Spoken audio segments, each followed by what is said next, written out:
welcome to the Wellness Plus podcast. I'm your host, Karina Rachel, and I'm joined today by Dr. Philip Oubre. Thank you so much for joining me. You're welcome. Thanks for having me. So you are a medical doctor with a functional medicine approach. Yes. And we were talking for this session to talk about hormones. One of my favorite topics. One of these really common things. Can you just kind of touch on those kind of general topics that we want to cover kind of in the little umbrella of hormones, so to speak? So we can talk about all the hormones if you want to, but the biggest ones are really the thyroid. Everybody knows about the thyroid. The sexual hormones being female hormones, male hormones. And then my biggest one is the adrenals, because we're all American. We're all pushing our adrenals overboard. But what people don't normally consider as hormones are hormones as far as insulin. Our kidneys make hormones, our blood pressure hormones. There's growth hormones in your brain and your body. So there's all kinds of hormones out there, but we'll probably stick to the big ones today. Okay. Yeah. So what are some of the, most common problems that you see in this area?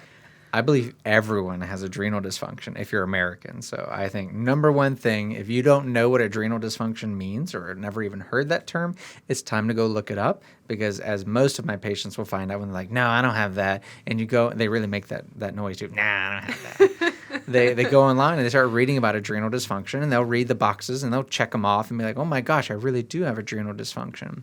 I'm a big fan of the term adrenal dysfunction. It previously used to be called adrenal fatigue, and we can get into that if y'all want to, but that's kind of the old terminology. It's falling out of favor. It's now adrenal dysfunction. And the whole idea behind adrenal dysfunction is your adrenal glands, which sit on top of the kidneys. That's where they got their name. Ad being on top, renal being kidney, so on top of the kidney, adrenal. So these adrenal glands make cortisol. They also make your adrenaline molecules, hence adrenaline, adrenal in the hormone. And so these adrenal glands that make these hormones, they're for stressors. So anytime you stress, anytime you're late for work or taking care of kids or too many things on your plate, you're stimulating more and more cortisol out of your adrenal glands. And ultimately, too much of any hormone wrecks your system. Too much wrecks your system, too little wrecks your system. It's about balance. Interesting. So yes, definitely in the age of everyone's rushing around, everyone's drinking coffee, everyone's bragging about how little sleep they need. Yep. What are some of the, common boxes that would check off when we're talking about adrenal dysfunction? So you nailed a couple of them. So first, I kind of like to simplify it to 4. Let's see if I can remember the 4 I usually use. Number 1 is fatigue. So if you're chronically fatigued or wake up fatigued, that's adrenal dysfunction, at least in some element or part. Number 2, and probably the more specific symptom, is actually restless sleep. So what I mean by that is frequent tossing and turning, or you just don't, like your head didn't hit the pillow and you woke up when your alarm went off. Like that's restless sleep. When you're tossing and turning, or you remember waking up a bunch of times, that's not high quality sleep.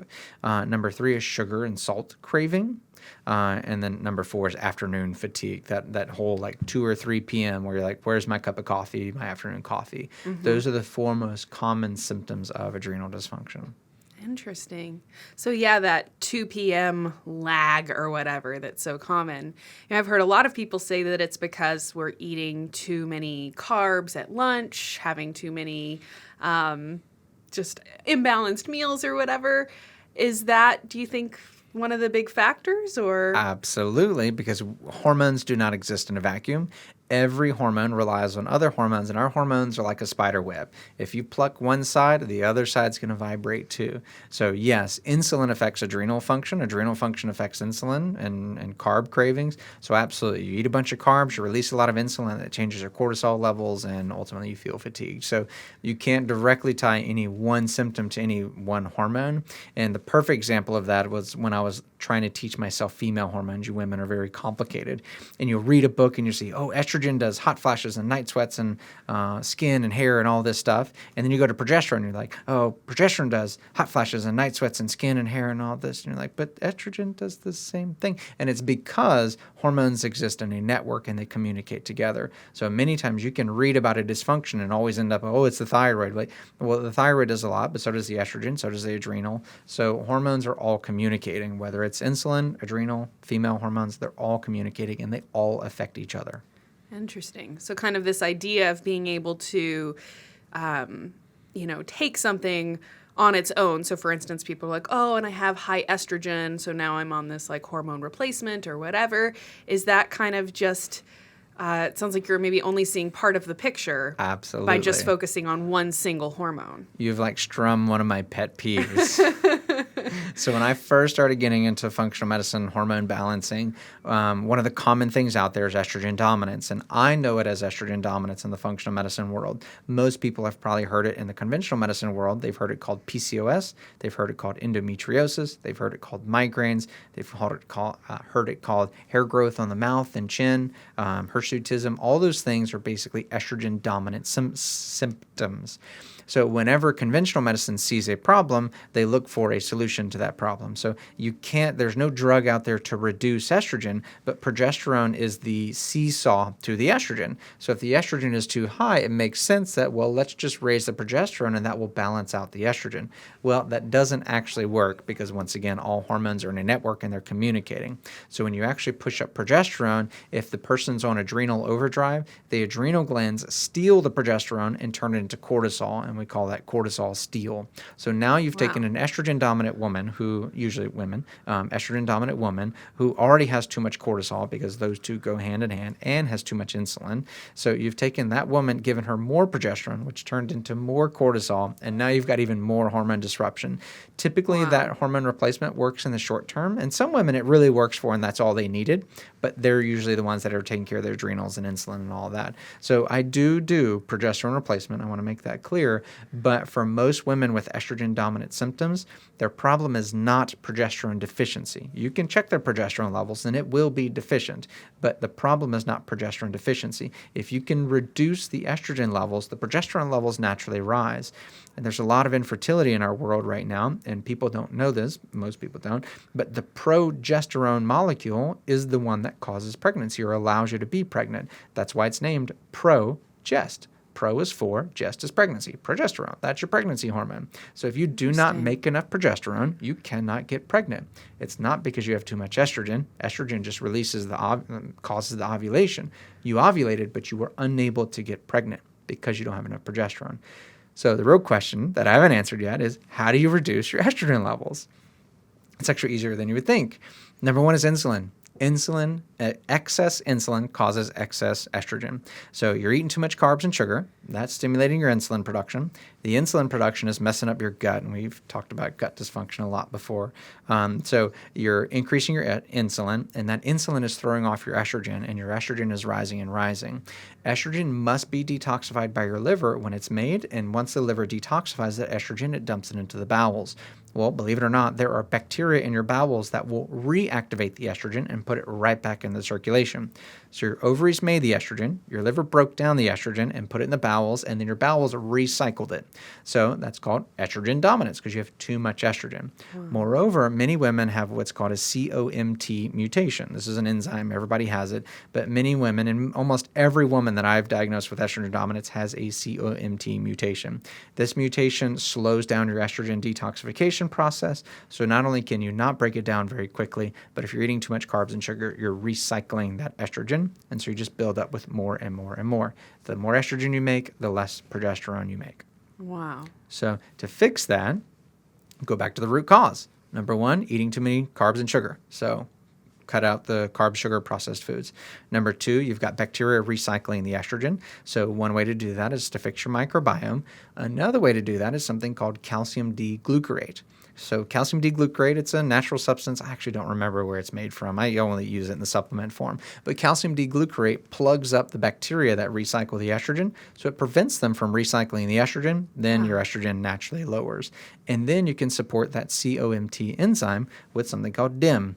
Dim is found in broccoli. I do know where that one comes from. Dim comes from broccoli. I use it as the supplement because you can get way more in the supplement, and you'd get tired of eating broccoli if you took that much. Right. So anyway, those three components, and you can pretty much reverse estrogen dominance, PCOS, and a lot of the complications that come with it. So to rerun that, carbs and sugar, no carbs and sugar, the calcium D-glucarate substance, and then DIM, D-I-M. Interesting. And how often would you say that, or I guess the question is, for the people that have been doing a replacement therapy or some kind of trying to balance their estrogen by taking progesterone. How does that affect the body? And does that affect your ability to kind of use those steps to help the body naturally correct the estrogen level? So no, it doesn't affect it because as long as you're using it, you're somewhat balancing out the estrogen, but it's not helping the root cause. So it may reduce the symptoms, it may reduce your PMS, it may reduce your bleeding, it may help in some form or fashion, but ultimately you're dependent on that progesterone to make it happen.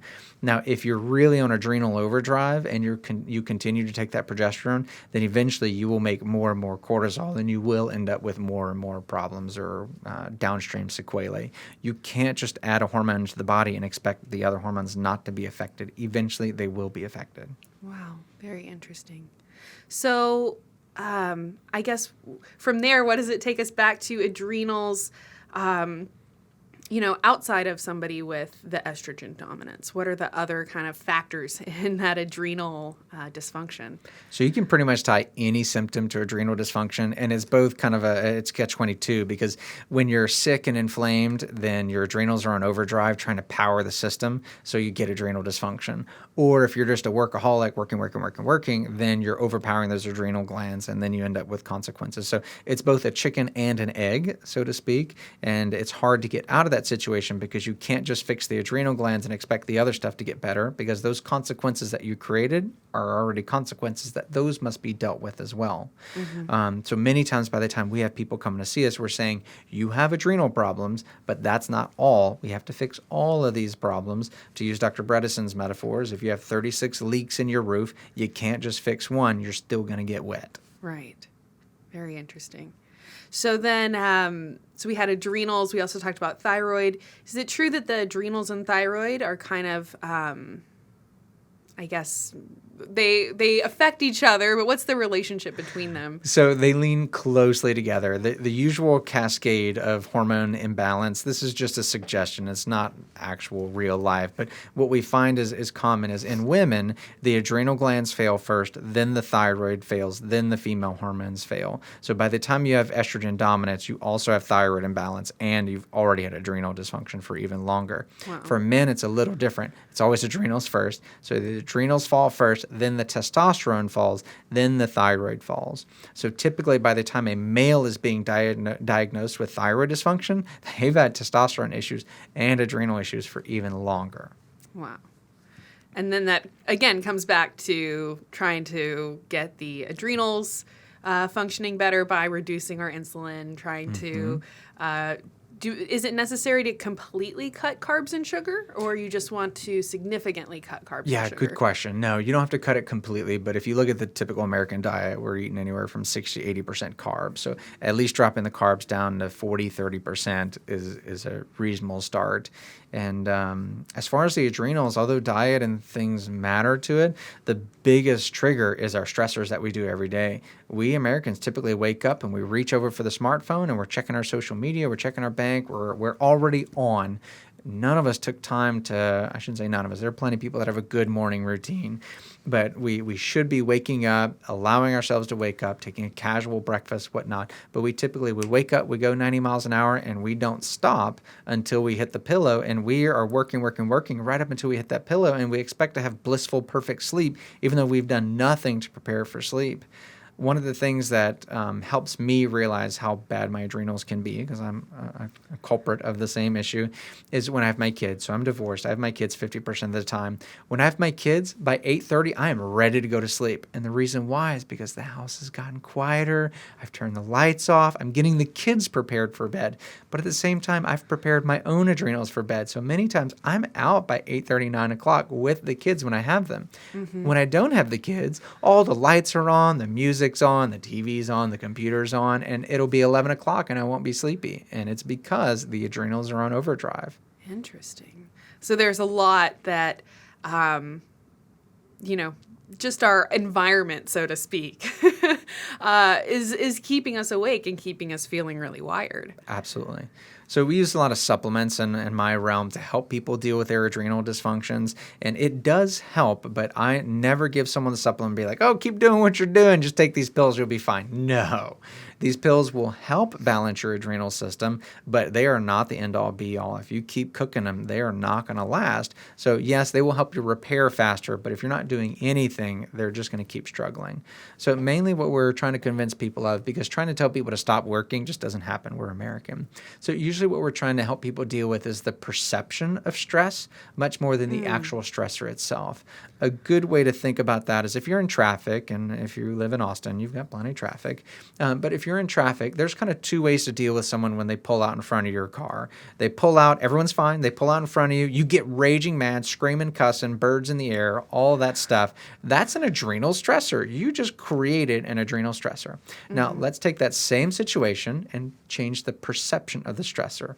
Someone pulls out in front of you, you're like, oh, well, they're clearly in more of a rush than I am. No big deal. I'm not harmed. No one got hit. We're cool. Let's keep going. Two totally different perceptions of the exact same event.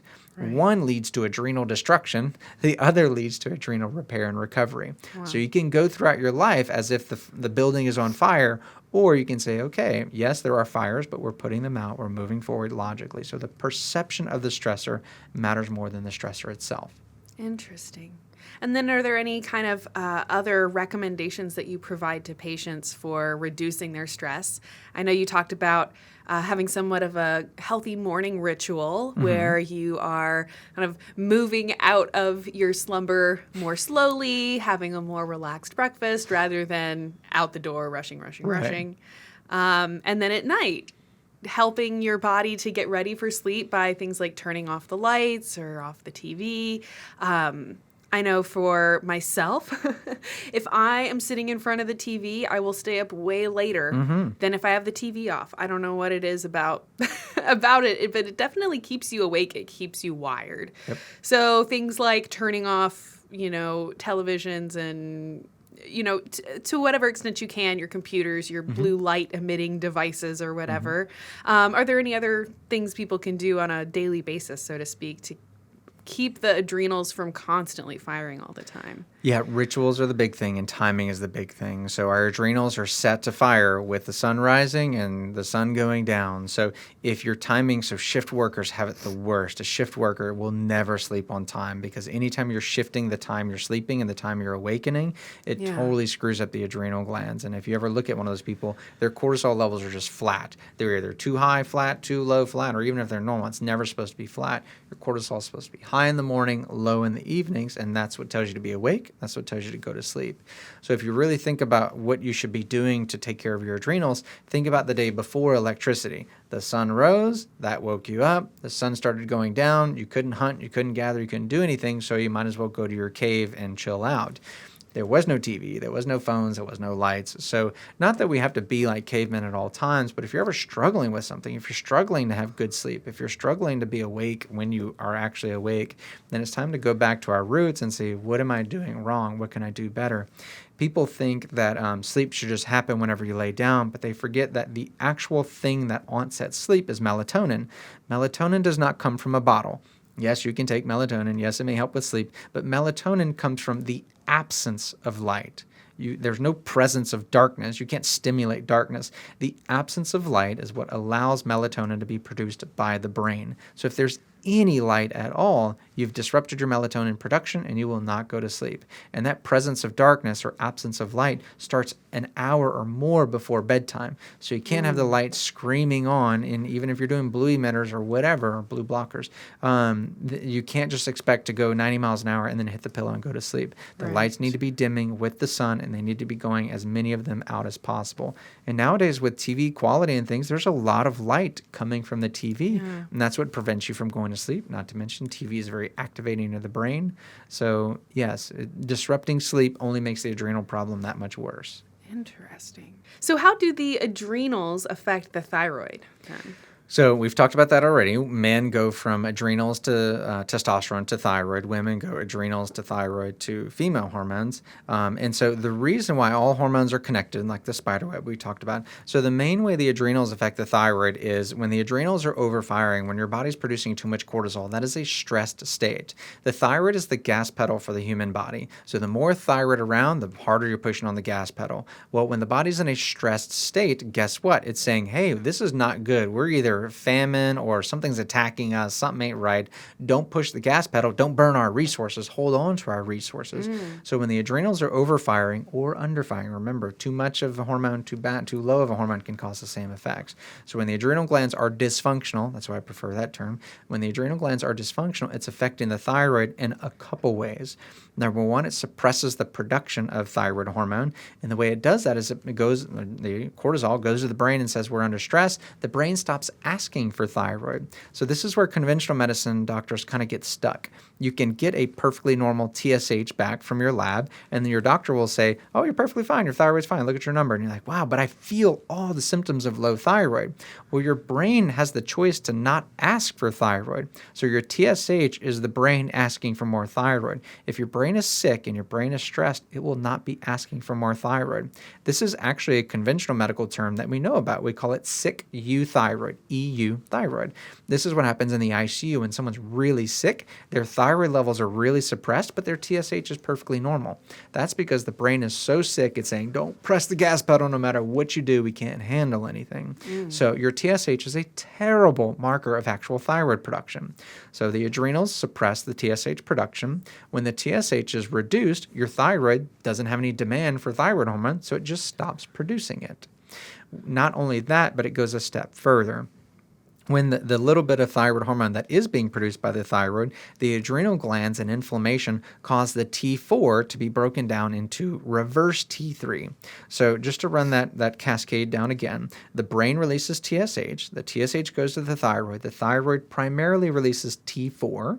Once the T4 is released, it circulates all around the body, and it's converted to either T3 or reverse T3.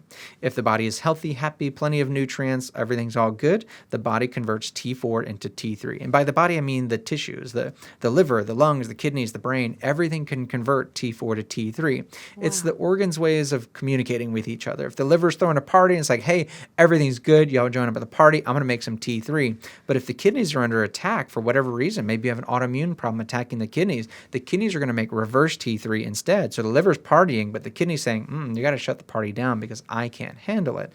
So it's the tissue's way of communicating back to the brain and to the rest of the body, whether it's feast or famine. So if it's under famine, it makes reverse T3, and reverse T3 is known as the thyroid blocker. So you can have the world's most perfect thyroid levels all around the block, but if you have elevated reverse T3, you now have all the symptoms of low thyroid because the reverse T3 sits on the thyroid receptor and prevents the thyroid hormone from actually triggering the receptor. And once again, if any one organ is struggling, it will make excessive reverse T3 in order to shut down the rest of the body.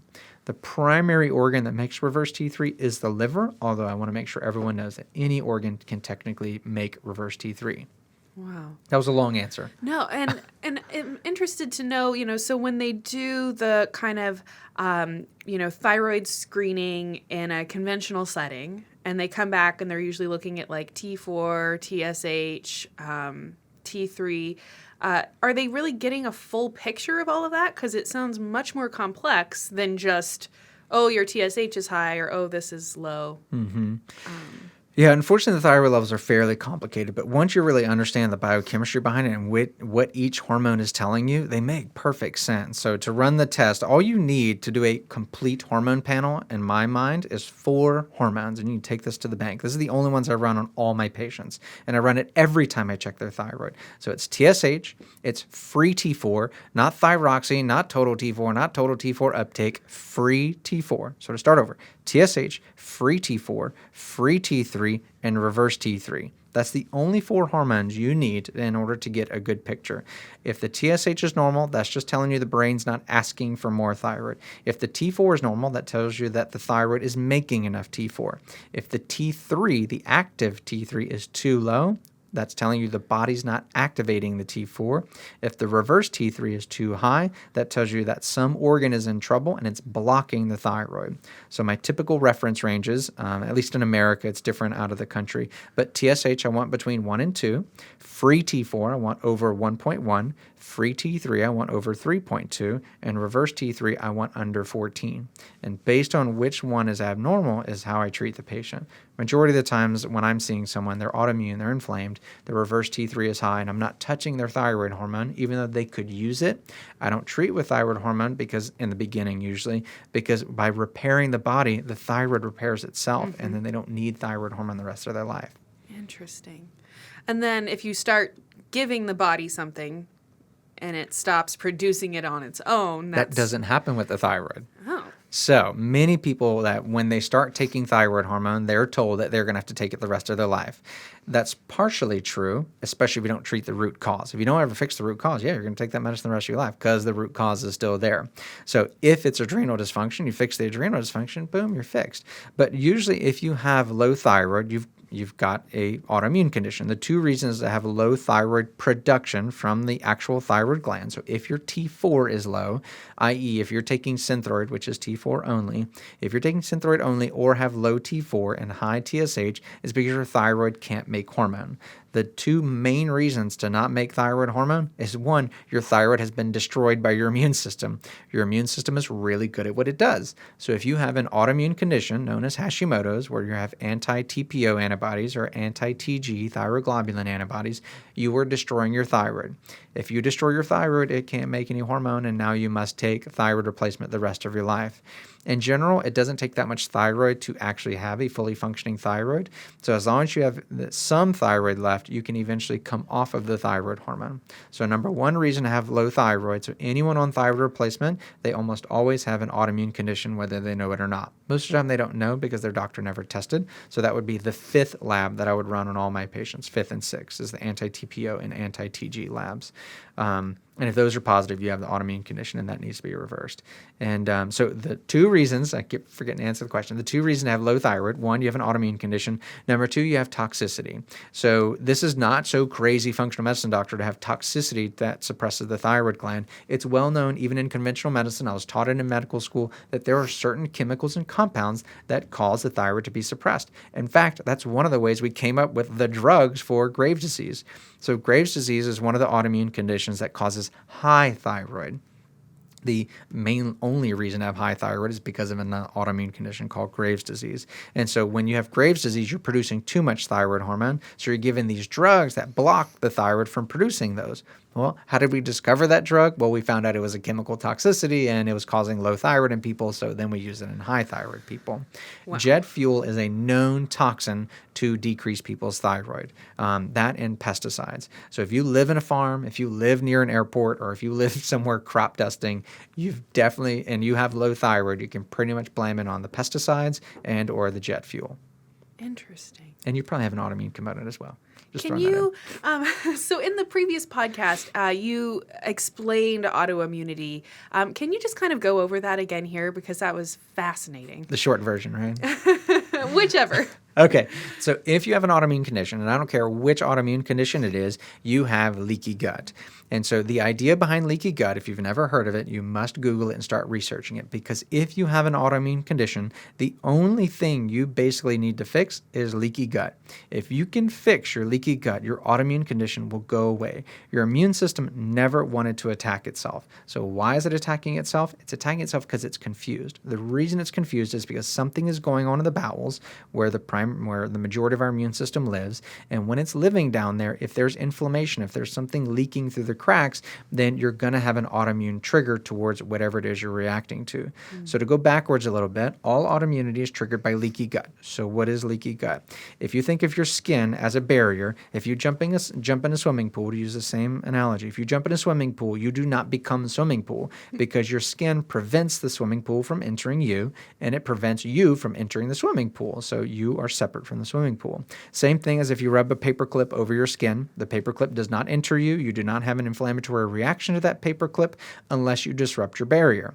So if you go jabbing the paperclip into your skin, you will have an immune response against said paperclip. The paperclip did nothing wrong except break the barrier. So if you think of your gut as the exact same thing, except it's on the inside, most people don't realize that when you eat food, food does not enter your body, it passes through your body. And you have a barrier on the inside. Your intestines are a barrier, and that food must pass through you and not enter you. But if you have any sort of leakiness to your barrier, any kind of disruption to that barrier, then you're going to have problems with that food, bacteria, fungus, whatever it is that's crossing through. And each one of those pieces have a protein on the outside, and that's how your body's identifying it as foreign. It's saying, hey, that apple is foreign. It's not supposed to be inside me. It looks like this, so I'm going to go attack it. And it just so happens that there are those 3D structures that are in food, bacteria, fungus, also have the same exact molecular mimicry to our own tissues. And we're getting closer in science. There's actually proof now that you can take these thyroid antibodies and mix them with spinach and mix them with plastics, and you can see what these antibodies are actually attacking. And once you can figure out what that antibody is attacking in that human being, if you remove that one trigger, even if they have leaky gut, if you're able to remove that one trigger, the autoimmunity goes away. Wow. Because the immune system isn't identifying the thyroid as foreign. Your immune system is studied. Every cell that's created by your human body, every immune cell that's created is rigorously tested for self. If it ever identifies self, it's killed right on the spot. It's done. It never makes it into circulation. It's not too different from our military. The military goes through all kinds of testing and things to look at if a military person attacks a civilian, probably not going to make it out into the army. So same thing for your immune system. Your immune system never wanted to attack self. It's confused. It's attacking something else, and yourself as collateral damage. It was a little longer than I intended. But. No, that's good. And I think it's important to understand that the confusion of the immune system, so to speak, is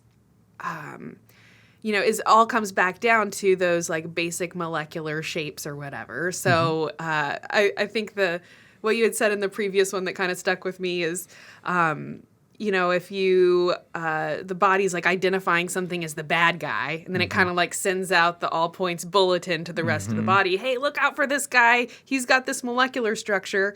And then it just so happens that a lot of times that bad molecular structure, like you said, is maybe similar to the brain or the liver or the thyroid or whatever. And so the body is then attacking itself like a, case of mistaken identity almost. Yeah, exactly. But then in terms of being able to correct that, like you said, either you take out the thing that is that the body's actually trying to attack, like the gluten or the dairy or the whatever chemical it might be, or to just fix the barrier so that, the things that are meant to pass through just pass through, the things that need to be taken out are removed, and the things that your body wants to keep and retain, it can absorb, and everything else is, just gotten rid of.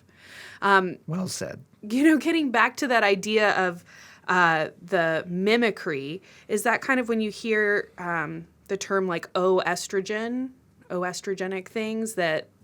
Xenoestrogenic? Okay. Yeah. So if that's what you're referring to, so fake estrogens and like plastics and chemicals? Yeah. So when there's Endocrine something that we're disruptors. taking in that the body mistakes for estrogen, I guess. And So that's similar, except when the immune system identifies something as foreign, it always identifies a protein. Like you cannot be allergic to a fat. You cannot be allergic to a carb. No one is allergic to sugar, unfortunately. I wish I were kind of allergic to sugar. But you can't be allergic to sugars, and you can't be allergic to fats. You can only be allergic to proteins, and that's because your immune system only identifies proteins on the outside of things.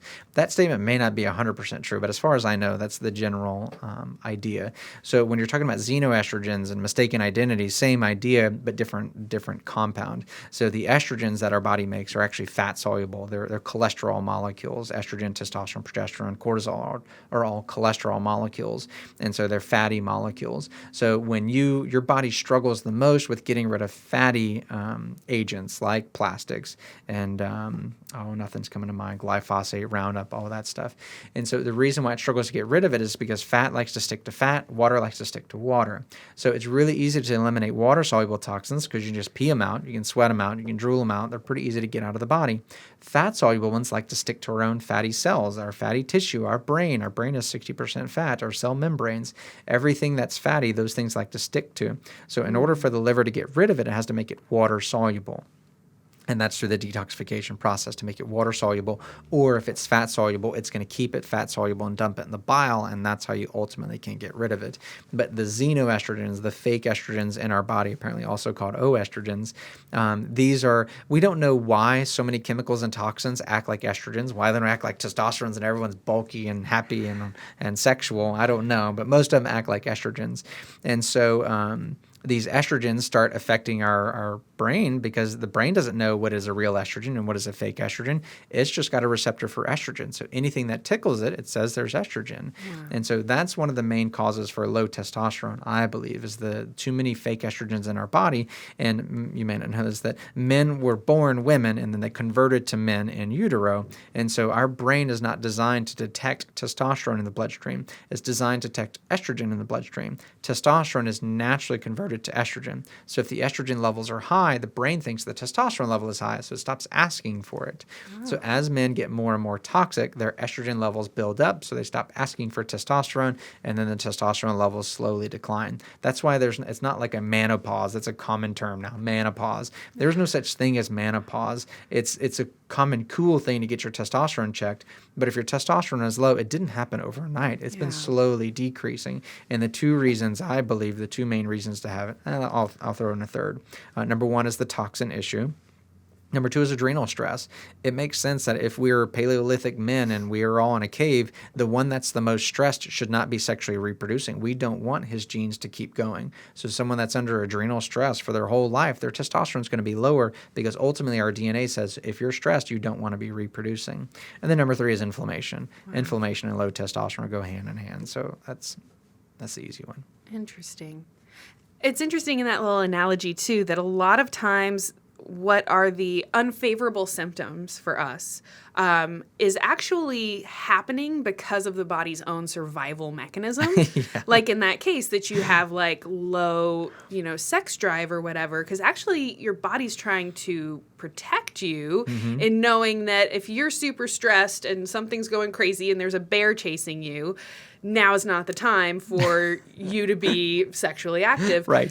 Find a tree, climb it fast. Same thing for women and infertility, when the body is perceiving that this person's under a lot of stress, there's probably, because your body doesn't know if there's actually a bear or if there's just a deadline or just a meeting that you're racing to or whatever. So it's perceiving that stress as a reason for you to not get pregnant. This is actually going to be healthier for you to be infertile. And I think that's it's kind of hard to understand that in a lot of ways. Even the whole reason that the body stores fat in the first place. We have a very negative perception of holding on to excess fat, but your body is doing it to try and save your life. Yeah. So it's like, woohoo, we're doing good. We're saving up this fat. We got so many things saved up for you in case there's a famine.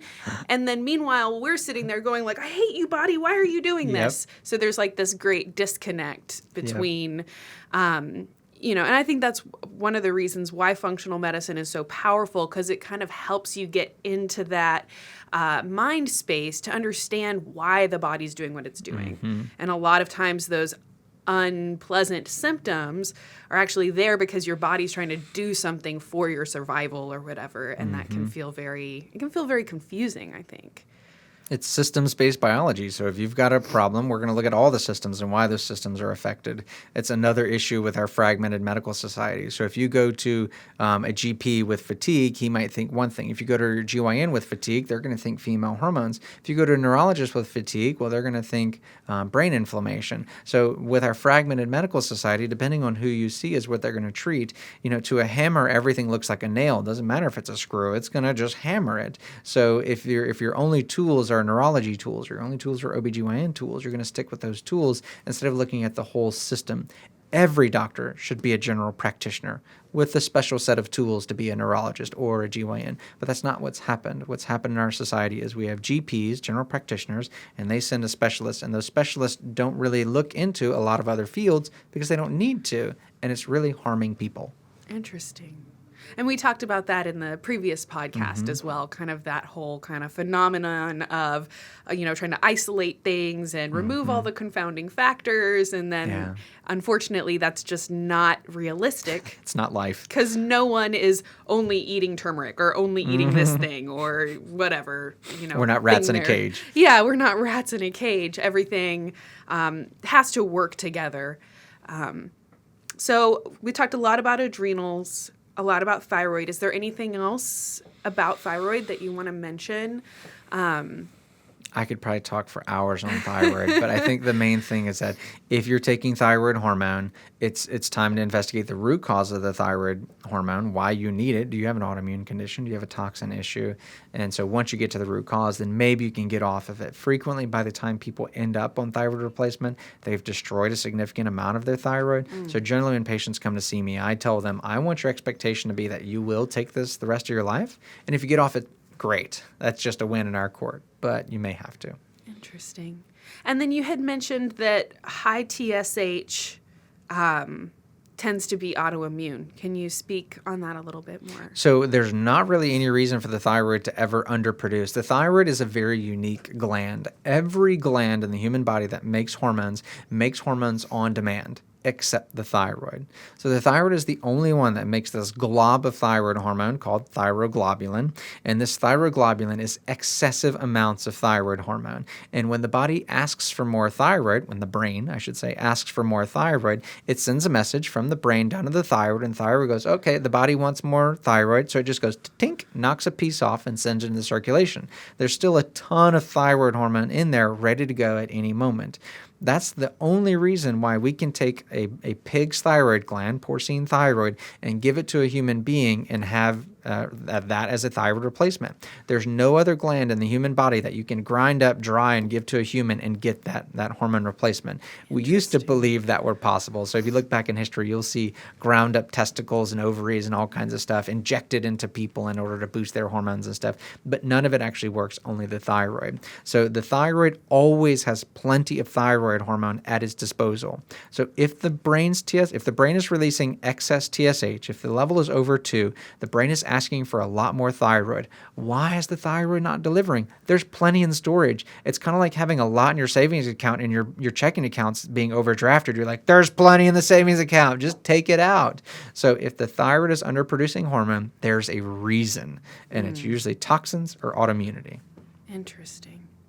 And I think that maybe, the next question from here is, how do you support the body in bringing its own hormones back into balance? You talked a lot about, with the adrenals, the sugar and the carbohydrates and kind of how insulin and the adrenals are so closely linked. Are there other recommendations that you would give for people that are just wanting to help support their body in this kind of balancing act? Yes and no. So as a functional medicine doctor, my answer is always you have to fix the gut. Nothing's going to work unless you fix the gut. And to go into that a little deeper is if you've got a tree that's got a sick branch or leaves falling off and you're not sure why, are you going to look at the branch and be like, oh, something's wrong with that branch? Or are you going to go, wow, am I not watering the tree? Does it not have enough nutrients? Does it not have enough space to grow? For some reason, when we look at a plant, we understand that. But when we look at our own human body and our hair's falling out and our eyebrows aren't growing or we're gaining weight, we feel bad. The first thing we think of is not our root system. Our gut is our roots into our nutrients. If your roots are terrible, if you take a shovel and dig all around a plant, it's dead. It is dead. But for some reason, we think we can pack in processed foods and destroy our microbiome and destroy our gut, yet everything should still work fine. I'm giving it the macronutrients. Why shouldn't it? So the first step in hormone balance is actually fixing your bowels. If you cannot absorb your nutrients, nothing's going to work right. There's tons of supplements that you'll read about on the thyroid internet about iodine and selenium and all these things for the thyroid. But ultimately, you can take all those nutrients to the cows come home, and it's not going to do anything. Because if you can't fix the underlying cause for your thyroid disruption, then it's not going to do a darn thing. So yes, you can take selenium. Yes, you can do a little bit of iodine, but most people don't know about iodine is that iodine in the beginning activates the thyroid, but over prolonged use, anywhere from 3 to 6 or more months, it actually suppresses the thyroid. So if you ever use iodine, you typically tell people to do it short term. I realize that causes a lot of conflict. A lot of people are big believers in iodine. That's just my personal opinion. There's not enough science on iodine yet. But as far as repairing the adrenals, there's a lot more to do with the adrenal glands, but you must use your personal perception of the stressors more than anything. My favorite herb for the adrenals is called ashwagandha. I use 500 milligrams twice a day. I like saying ashwagandha because it's an awesome herb. The other ones you can use are licorice. You only use licorice in the morning. Licorice prevents the breakdown of cortisol to cortisone. Rhodiola, Eleuthero. There's a combo supplement that I use called Adrenal, ADREN-ALL. It's made by Orthomolecular. Take 2 capsules of that in the morning, and then Adrenavive, same people, Orthomolecular. You take that in the evening. So you've got kind of your uppers, you've got your downers, and then it helps start rebalancing your thyroid hormones. So that's some of the supplements you can take. Now, we call those supplements adaptogens that help the adrenal glands. And something fascinating that Dr. Perlmutter pointed out in his book, I think it was in Brain Maker, his book, and that's a fascinating book. Everyone needs to read Brain, and Brain Maker. But in Brain Maker, he actually pointed out some of the early research. I think it was in ashwagandha, that when someone took ashwagandha, we've known for a long time that ashwagandha helps balance people's adrenal glands. So what we didn't know is how does it affect someone's adrenal glands.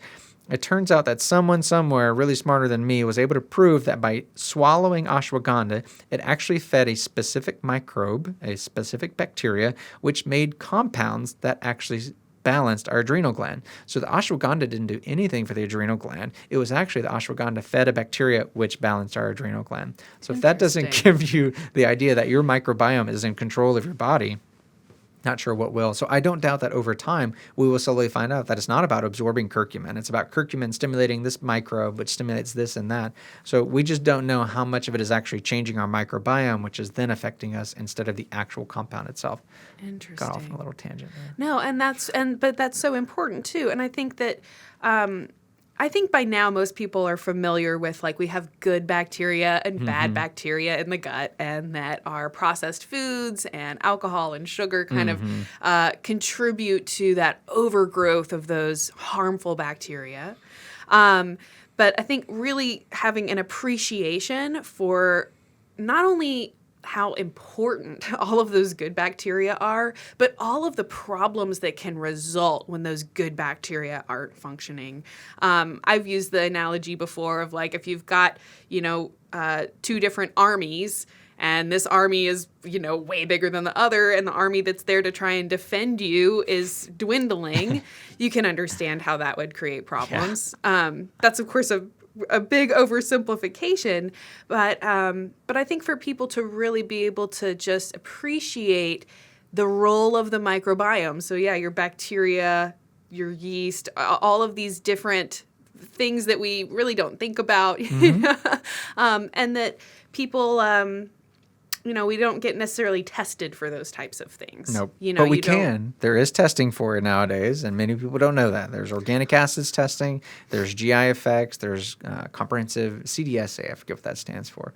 But there's ways to test what's actually going on in your microbiome. Wow. We've got a long ways to go. We have barely scratched the surface, but at least we've got enough data to show overgrowth and what we need to do about those overgrowths. Right. And you did a really wonderful job kind of explaining the steps to healing the gut in that previous podcast episode. So people can always refer to that previous discussion on functional medicine.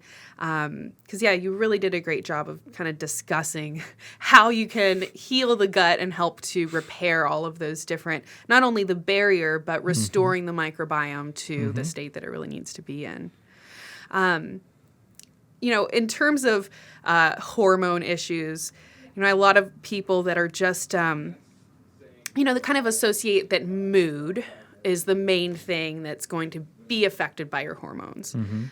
Is that true, or is that maybe just like a piece of the picture? It's definitely a piece of the picture. And so mood is, so both females and men, it's easier to pick on the women because they have a cycle every month, right? But if you think of grumpy old men, men are grumpy and old because their testosterone's low. So you can have the both same symptoms at low hormone and high hormone. Everyone associates testosterone with rage, but testosterone is actually a very calming, soothing, chilling hormone. That's why men typically allow things to roll off their back, whereas women can't do that as easily. So testosterone is a chilling hormone.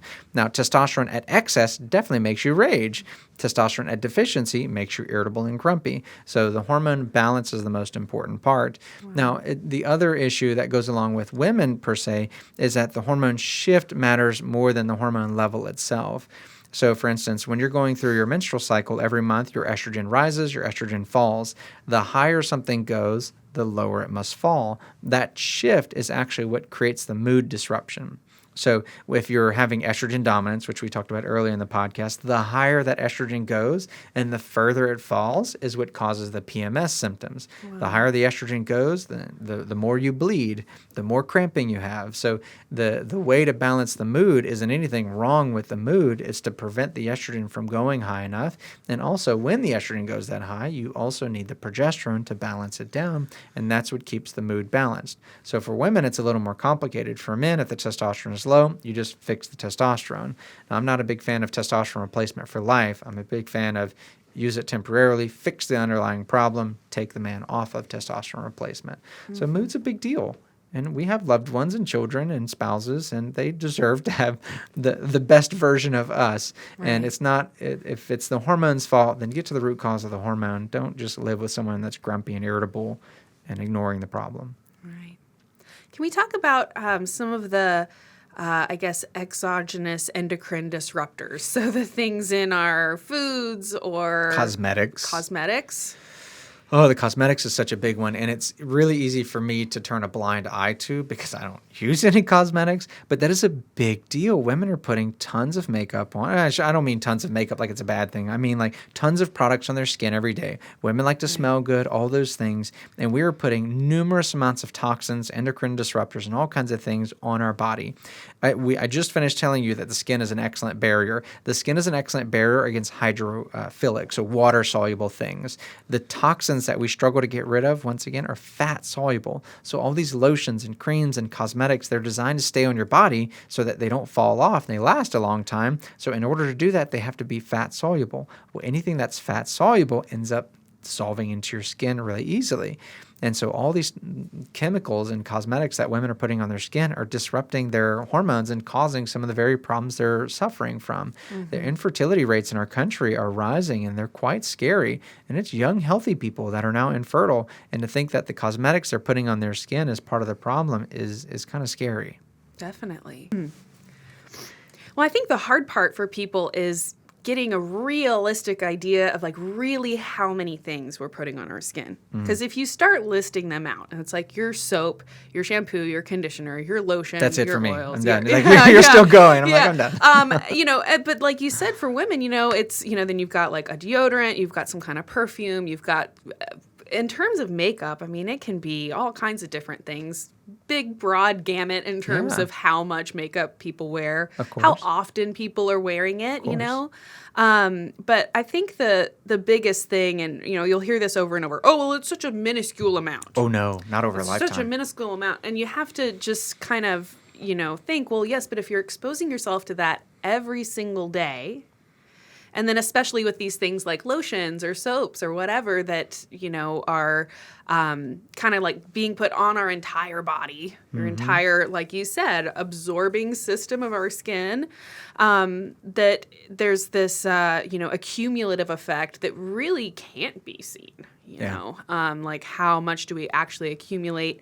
There's the environmental working group. That's what I was going to say. Yeah, that has a really incredible database where they've broken down all of these different products and, kind of their safety level and things like that. But that's a great resource for kind of getting an idea of how that accumulation builds up, and that it's not, just the cosmetics, We could talk about, what's in the paint, what's in the carpet, what's in the chemicals that are being used to clean things. Or how much gluten is in those products. So we've got some celiac patients that are completely gluten-free and they can't get their antibodies down or symptoms controlled. And it's because they're putting gluten on in their shampoo or their mouthwash or something. Well, mouthwash is a bad example, but in all kinds of creams and things, gluten's a great glue. It makes a thickening agent. So yes, if you're a celiac, watch your products for gluten. Yeah. And I see more and more now things that'll, my shampoo actually says gluten-free on it. And it's kind of funny when I first saw that, I was like, well, that's kind of weird. Then I was like, well, it doesn't surprise me at all that they would be, using that gluey molecule or whatever in all these different places. Because from a manufacturing standpoint, you've got these certain companies that are manufacturing chemicals, and they're like, all right, let's put this chemical in as many things as we possibly can. And when you start looking at, the phthalates or the parabens or whatever, I mean, if you really read the ingredients, which I stupidly, I'll spend 4 hours. I haven't done this in a long time because now I know enough. I've read enough ingredient labels that I can do my shopping a little more quickly. But I would spend hours in the grocery store just actually reading everything. And you start, especially when you start becoming aware of some of those like parabens or phthalates or whatever, and you start looking for them, you start seeing how many things that they are contained in, you can kind of get a picture of, how the body accumulates them. And then can you speak a little bit to, I guess, the detoxification process of how the body handles those things? So yes, I can a lot. Number one, you got to fix your gut. If you don't have a gut intact, you can't detoxify. So that is number one. Everyone knows the liver is the detox organ. So you can support the liver. The main ways I like to support the liver are, I would consider this kind of full liver support would be a B complex vitamin with methylfolate. So when you look at the folic acid, it needs to say methylated folic acid or L5-methyl tetrahydrofolate. So the whole B complex, not any one B vitamin by itself. Number two is the Dim Detox Supplement I use pure encapsulations for a Dim Detox. That's kind of full methylation support, which is a detox cycle. And then the main ingredient or the main product that comes out of that methylation cycle is called glutathione. So I encourage anyone and everyone that's worried about toxins to take extra glutathione in order to battle that. Glutathione's kind of tough to find, though, because there's a lot of marketing around glutathione, and not every glutathione product's created equal. There's a lot of fake products out there. Your stomach actually deactivates glutathione. So if you don't have a good liposomal product, then you're actually not going to get any or hardly anything out of your supplement. So instead of glutathione, if you're not sure about which one to get, it's an easier way to just go find NAC or N-acetylcysteine. N-acetylcysteine is affordable, it's easy to find, and you don't have to worry about the stomach disruption or really super high quality. You always want to make sure you get high quality brand supplements. But that's my full liver support. And then if you want to add more phase 2 upregulation, which we talked about, I think, in our last podcast, is milk thistle or silymarin to boost up that phase 2 detoxification pathway. Interesting. And so that helps you remove all toxins. It doesn't matter whether it's parabens, phthalates, or whatnot. It helps you remove everything. Yeah. Because I've seen a lot of people that'll say something like, oh, well, why would I need to do a detox? Or why do I need to take something to support my liver? My liver does a fine job detoxifying the body. Is that, to me, I feel like our liver is overloaded. Absolutely. So for somebody to be like, oh, my liver's doing just fine, it's like, well, let's talk about how many toxins are we putting into the body that your liver's having to deal with. So yeah, are you growing your own food and not allowing any toxins to blow in from anywhere else? Are you avoiding all chemicals and paints and cosmetics and toothpaste and everything? No, we're bombarded with toxins on a daily basis. And as I've told you before, now we can actually test for those kind of things. So I was one that was guilty of ordering Paleo on the Go is one of my favorite places to order from and have food in the freezer. If I ever don't meal prep or something, I can get Paleo on the Go. And I was working a lot of ER shifts and I was bad at heating that food in the plastic containers. And so I decided, let me do my toxin panel so I can show everybody how clean my liver is. And wow, I had a bad test. So it was a pretty big slap to the forehead. Like, okay, duh, I already knew I was eating too much plastic. So it was a real big slap in the face to say, time to get rid of the plastic container. So you can think you're perfectly detoxified. Come on in. I'd be happy to test you and show you that you're probably not. Yeah. Or maybe you are. And I'd say congrats.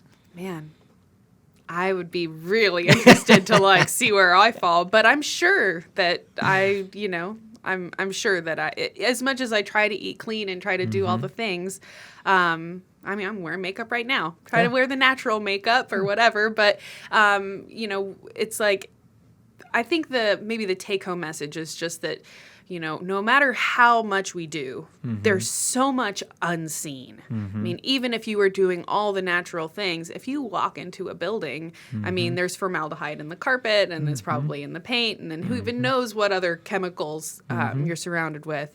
It's just such a, kind of scary thing to think about. But at the same time, I try to always remind people that, like, you are empowered to know this. Yep. You're empowered to know that you want to try to avoid, these certain chemicals. And unfortunately, most of the mainstream lotions, soaps, all of those things are just terrible in that regard.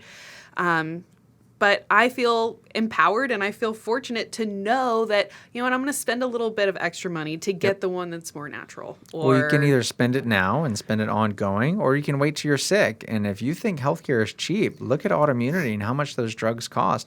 Just Google top 5 most profitable drugs, and you will see that I think 3 out of the 5 right now are autoimmune drugs. So keep slathering those toxins on and not supporting your liver, and you'll ultimately develop an autoimmune condition or heart attack or stroke, which is actually an autoimmune condition also. We didn't talk about that. But and that's more opinion than I'm able to prove. But healthcare is expensive. One heart attack's $100,000. So how much product could you buy for $100,000 instead of having that heart attack and you still have your functioning heart? So you're going to pay for it one way or another. Limit your exposure, support your liver. I've never had anyone come to my office and say, "Oh, I over-detoxed. I'm so clean." Like, said no one ever. So if you did a detox and your body didn't need it, well, then congratulations. But chances are we've all accumulated stuff. We're rent-free storage for the chemical companies. Right. Rent-free storage for the chemical companies. I love that. And then, like you had said earlier, that, a lot of these different chemicals are fat soluble. So it's like they literally are, I don't know. Yeah, I think of like our fat cells are like little storage units. Absolutely. Like you said, little storage units for toxicity. So, and that's another, point for people that when they start losing weight and they're trying to lose weight and talking about why it can be so hard to lose weight in the first place. Remembering that the whole reason your body stored that fat in the first place was to try and save your life. And now that fat is so loaded up with toxins that the body is, I mean, I think in terms of holding on to fat, there's part of it is hesitance to let all of these toxins out. And then the process of losing weight and burning that fat and letting those toxins enter the system can be really unpleasant. So it's definitely something, like you said, that you don't want to just keep letting it get worse and worse and worse, because the longer the problem is there building, the harder it's going to be. Absolutely. Whereas if you're still, pretty healthy and you can start making the switch to natural or organic or just avoiding the chemicals in the first place, that you're going to be so much better off and more pleasant in general than getting into one of these like further disease states. Yep. Thank you so much for listening, and I hope you have a wonderful rest of your day.